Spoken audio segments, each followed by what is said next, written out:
because Muslims are not nonviolent in that sense, or to do that to that degree that we won't even pick up arms to defend our country, our land, our homes, our families. No, we are peacemakers, but we are also fighters in defense of what God has permitted us to defend: our lives, our families, our country, our right to live our life as God has ordered us to live. That is the life of Islam, the life as Muslims. So we are not conscientious objectors, really. So I felt that I was being a liar when I applied for the classification. Would you believe I got it? I did. But I refused to report to the state hospital for conscientious objector work. And they sent me to federal prison for 3 years because I didn't report to the state hospital. They weren't sentencing me because I was not registered. I was registered. Or because I didn't accept to be registered. I did. As a fulfillment of my obligation as a citizen, an able-bodied young man, I fulfilled that obligation after pressure was put on me. But I was told by my attorney that I could apply for conscientious objector classification. So my story was so convincing that they gave me that classification. I didn't understand why myself. I said, how did they accept that I didn't understand then? Because I was too young. But as I grew older, I came to understand why they accepted it, and they were correct. If you are moved by conscience and believe in your conscience that you are doing the wrong thing to go to war, and if that is your reason that you don't want to go to war, that's okay. But you're supposed to do something else other than fight. Our reason was we shouldn't fight for a country that didn't give us equal citizenship, or gave other citizens advantages over us and denied us full citizenship rights. When I applied for that classification, that was still a situation for African Americans in this country. We were still not getting full citizenship rights in these United States. So as I got older and reflected and looked back at it, and I understood why they granted me that classification. And I think they were very wise. Now, I don't see it the same way anymore. Muslims are not conscientious objectors when it comes to going to war. Our conscience is the conscience of a Muslim, a believer in God, a follower of Mohammed the Prophet. That's what our conscience is. And our Prophet didn't want to fight in his heart, but seeing the suffering, the denial of justice, denial of rights, the life persecuted by non-believers in God, idolaters who worship idols, the physical suffering that they had to endure that burdened his heart so much, God had to give him permission. God revealed to Prophet Muhammad, now you can fight. Return the attack. Fight the aggressors and be not yourselves aggressors. So we know the principles of Islam and the character of war for Muslims. And you know we would actually deceive or lie to ourselves if we would say that Muslim countries, under the Muslim leaders that we have now in Muslim countries, that they respect the character of war authorized by God and his messenger. We would be lying to say that. They do not respect the character of war as authorized by God and as demonstrated by his messenger and servant Muhammad, the prayers and the peace be upon him.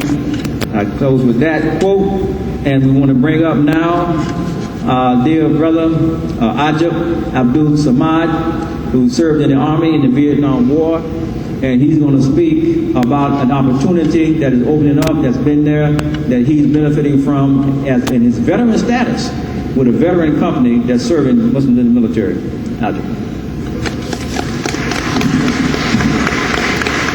Assalamu alaikum.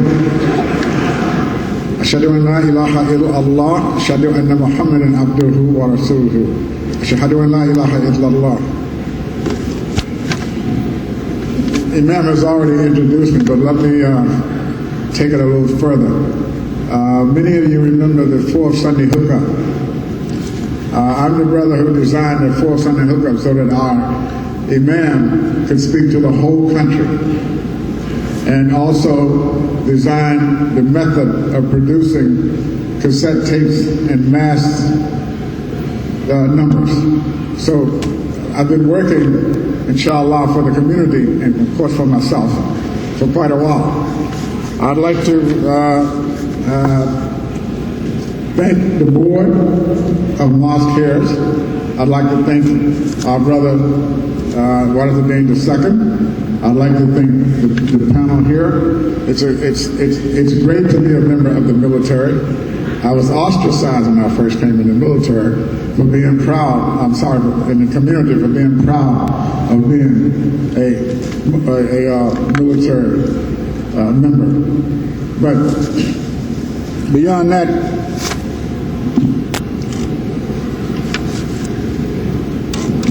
I'm kind of short, so I have to adjust these things.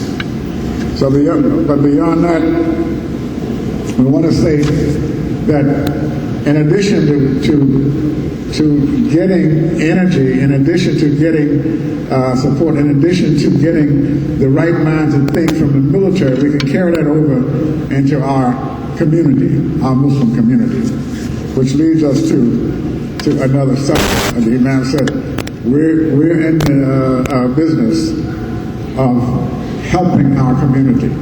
And that business of helping our community is halal. Halal. Halal belongs to us. We started a business in 1975 called American Zabiha Authority. And that was because our leader, Imam Mohammed, said, halal belongs to us.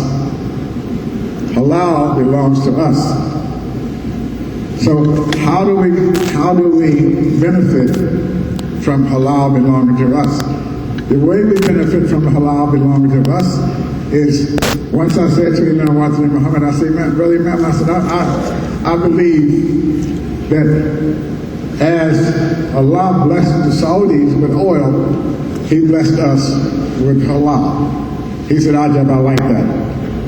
So how do we go from that to benefiting the community? We're talking about benefiting all of the community, not just me, not just Washington, D.C., not just Chicago, but the whole community. We do that by taking charge and controlling our blessings that Allah gave to us. And those blessings that Allah gave to us was halal. We have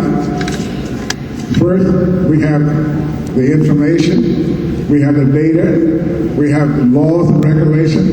My partner and I are the first to set up the halal policy for the U.S. Department of Agriculture. It's on the record. So the Muslims, the African American Muslims, set that policy. I'm the Imam Mohammed at the USDA for halal. So, yes. So we are ready and prepared to go forward with this halal that belongs to us. Let me give you a few numbers.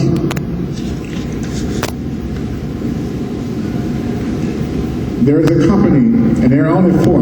First of all, there are only five individuals who propose to control halal in this country, in the whole country. Those five are not African American. We don't control any of that, okay? But maybe one scenario. One of those individuals certifies halal that goes overseas. 700 containers, ship containers, each month. Out of those 700 ship containers, each container contains 44,000 pounds. 44,000 pounds. So 700 ship containers, it's roughly about 30 million pounds. From that 30 million pounds, and y'all help me in the math at all. From that 30 million pounds, they get a penny a pound. So a penny a pound from that 30 million a month translates to what? 3.8. Almost $400,000 a month that this one individual is getting at just a penny a pound. Now, how is he getting that? Because he certifies that. Let me share this with you. All of those birds, they were chicken in this case, all of those birds in those 700 containers were not even halal. They were not even certified. This must stop. And the only way to stop it is for us to come together collectively. Not only that, that revenue from, and this was just 700 containers, that revenue that goes out will come to our community now. Okay, and we reiterate, not just to our Washington, D.C. community, not just to Ajab himself, but to all our communities around the nation. We have to come together so I can share with you, how we do this. As I said, everything is already in place, the regulation and everything is already in place. All we have to do is just collectively come together and finish this. Not finish it, but to put it in place from our perspective. That's our economics. Amen. What did Mohammed say? What? He said, your next endeavor, or your next frontier is our economics. Let's get our economics together. And I'm here to train each and every one of us on how to do that. We already have some very strong brothers in doing it. We already have some very strong brothers in doing it and helping us. Thank you very much, and may Allah bless you.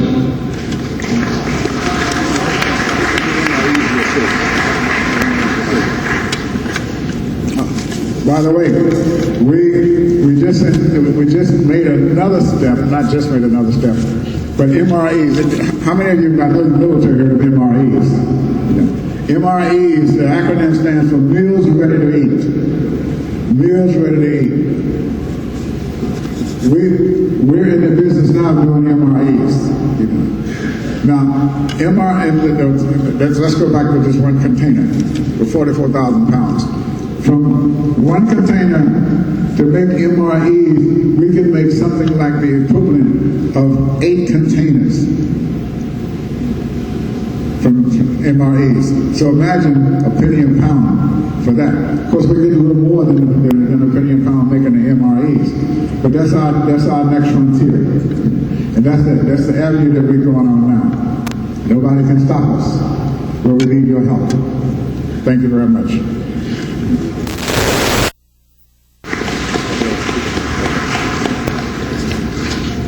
Alhamdulillah for Ajab and his service as well. I'm going to read another statement before we bring up our last speaker, and then we'll deal with some recognition.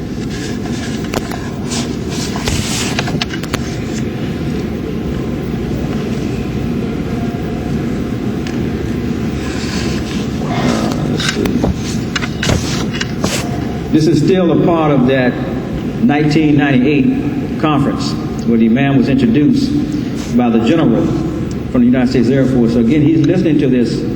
So a lot of this is going back and shaping how the military is looking at his community. And we mentioned that he picked the flag up in 1977. One thing that the military record shows that hadn't gotten a lot of attention, but it's in the military records.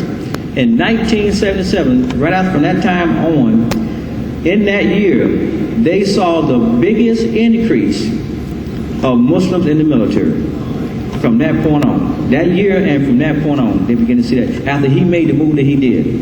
You see, so there was some in, but and Command Sergeant Major talk about this in a minute, but that code, some of them felt better, about the service, and they begin to identify themselves as such as well. And our Imam did that. We are upon that legacy. But let me give you this quote. Same talk. This is a statement from him in that same talk he's addressing, and this went back. We are obligated as citizens of this country, receiving benefits, to give this country no less than what our Prophet mandated upon Christians, Jews, and Sabians who lived in the Muslim state but practiced their religion. They are obligated to give some kind of support to the Muslim state and not to work against the peace and security of the Muslim state. Unquote. That's from our leader. With that, we want to bring up our last speaker. Again, he's called Command Sergeant Major. Sergeant Major, but Command Sergeant Major. He works for generals, the high level He has people that come under his leadership around the world. Again, he's in the highest position right now. He's the highest enlisted rank. He's only the top 1% of the whole force. But in terms of rank, he's achieved the top level. There are no more to get in terms of those on his sleeve. He's got them all. But now in terms of position now, he has the highest position of any Muslim as a non-commissioned officer across each branch of the service. Army, Navy, Marines, Air Force, Coast Guard. He has the highest position. We want to bring up Command Sergeant Major Sultan Mohammed.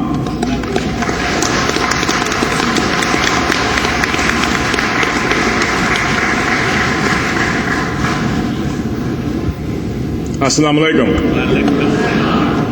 Now, some of you have known me, seen me talk, and I'm an energy guy. And you got to give it to receive it. So we're going to try it one more time. Assalamu alaikum.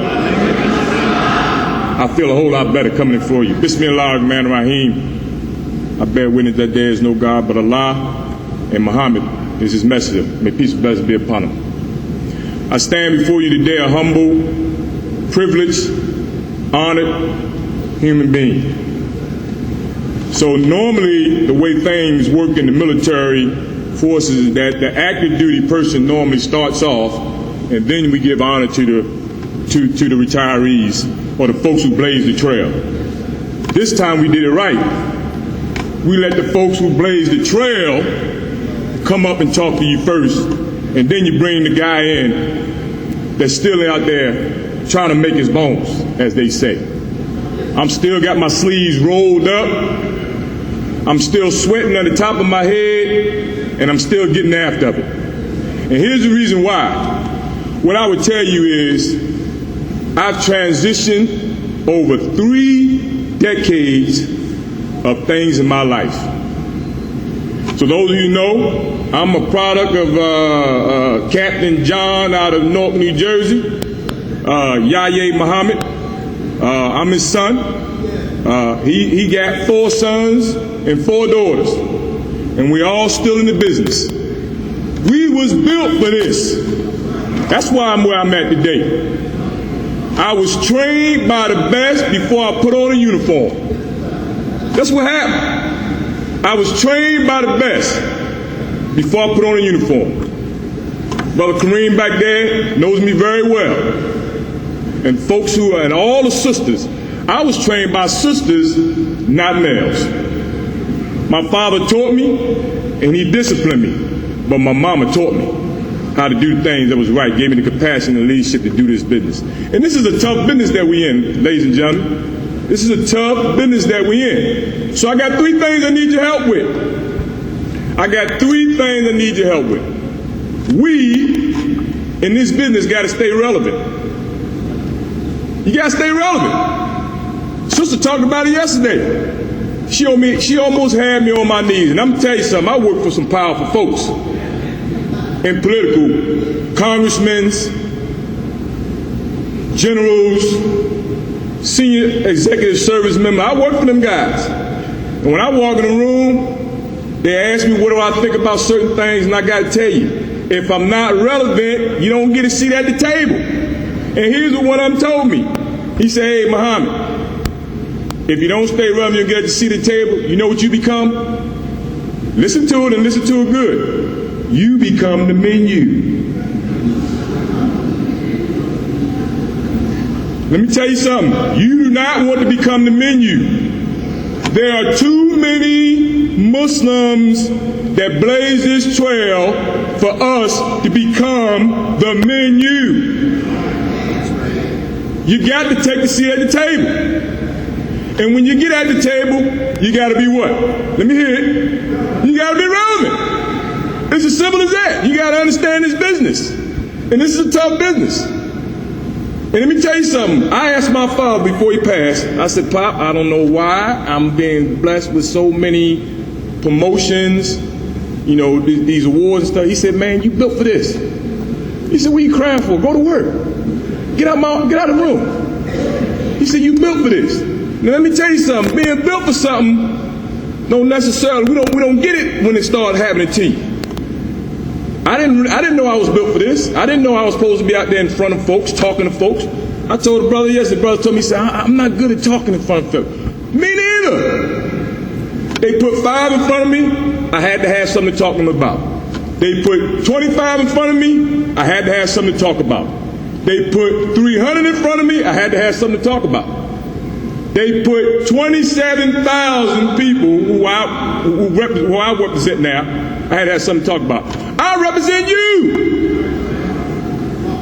My name is Sultan Aziz Mohammed.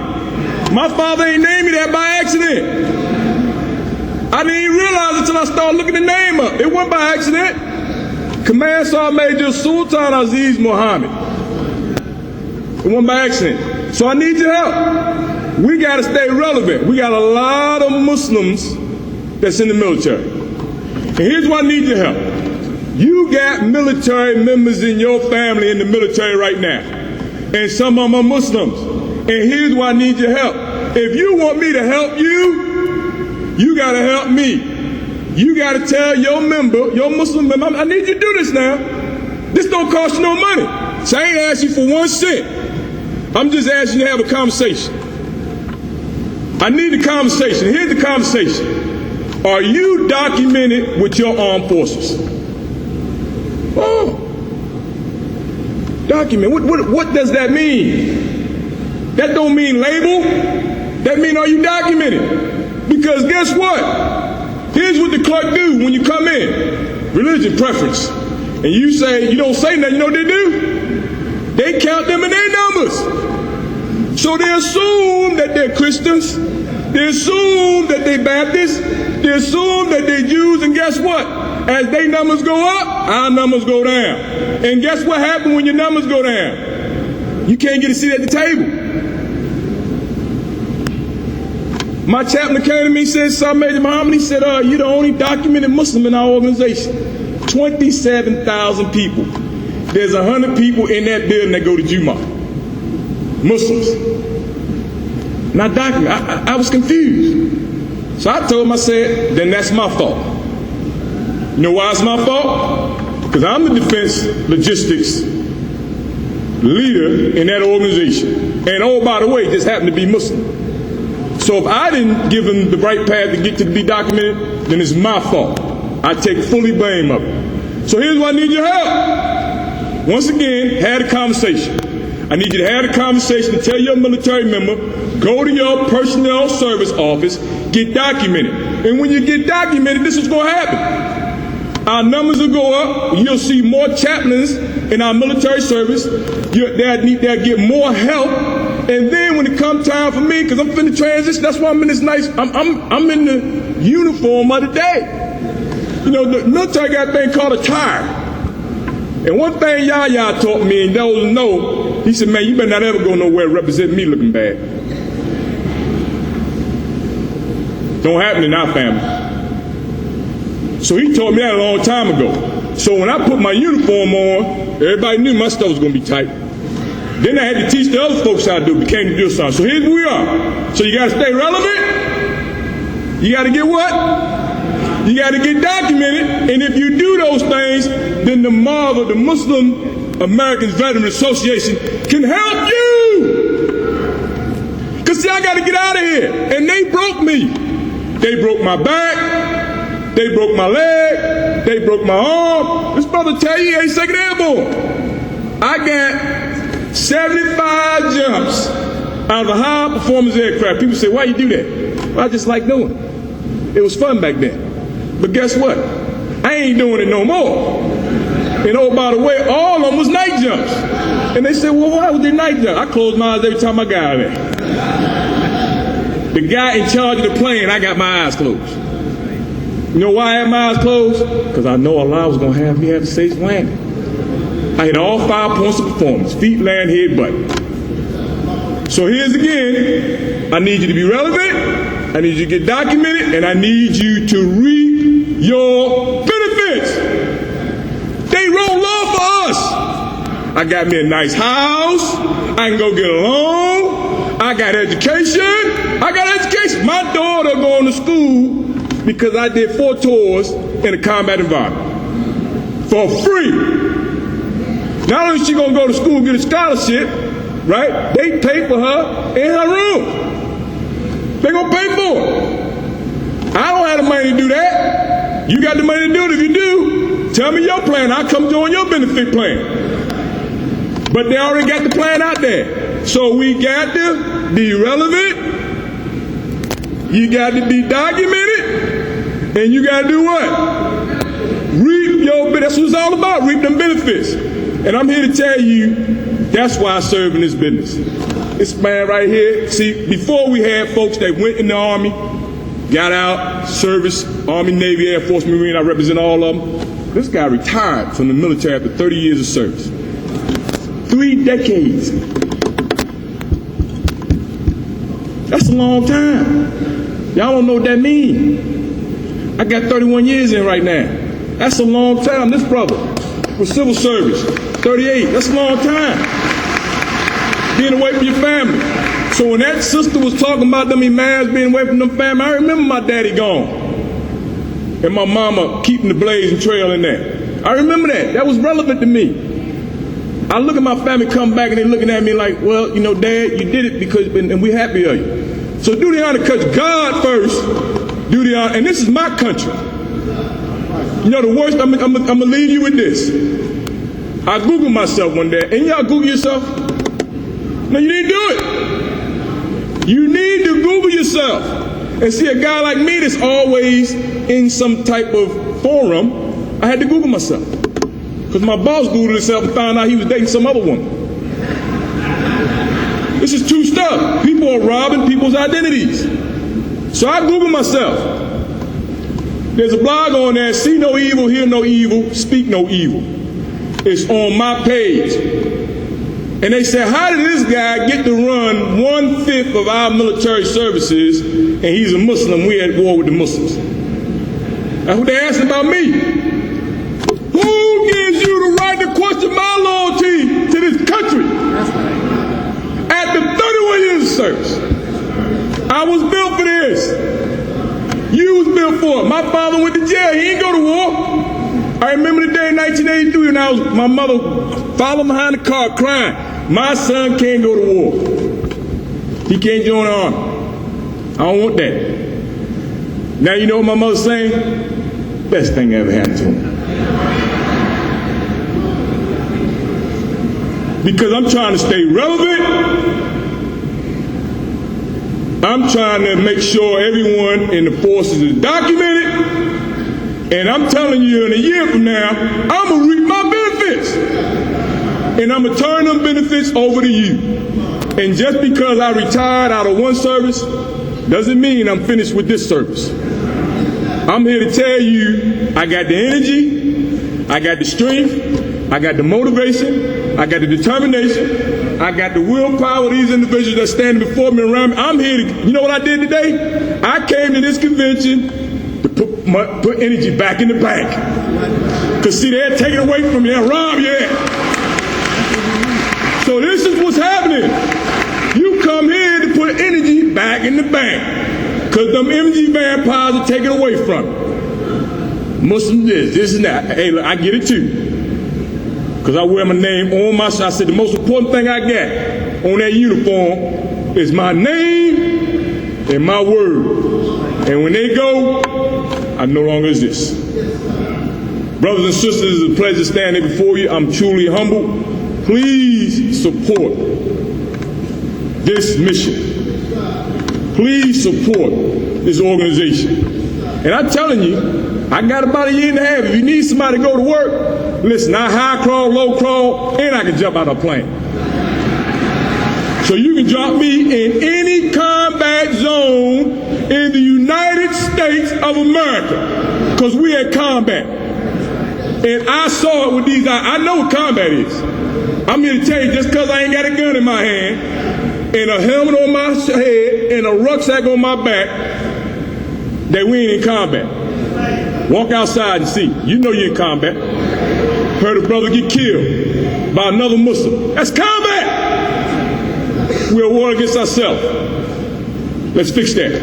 Hey, brother, I love you. You know I love you. Bro, you know I love you. I'm your product. You built it.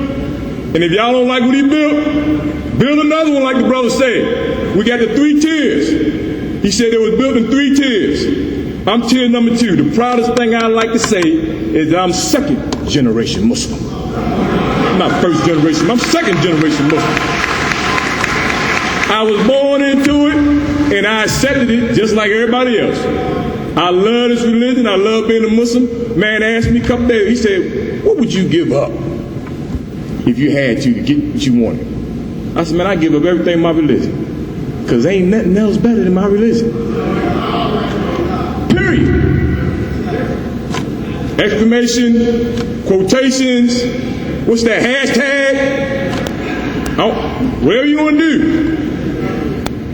Let's attack the social network. Let's win the war on the social network. Let's attack it. Let's get the war, and let's put the right folks in front. And I hope I didn't waste your time, because that sister said, don't get on here and waste your time. So I had to think about what I had to do. She made me rewrite my script. 3 things. What we going to do first? We're going to stay relevant. We're going to then document it. And we're going to reap them benefits. And brother, I can help you with that. As-salam alaikum.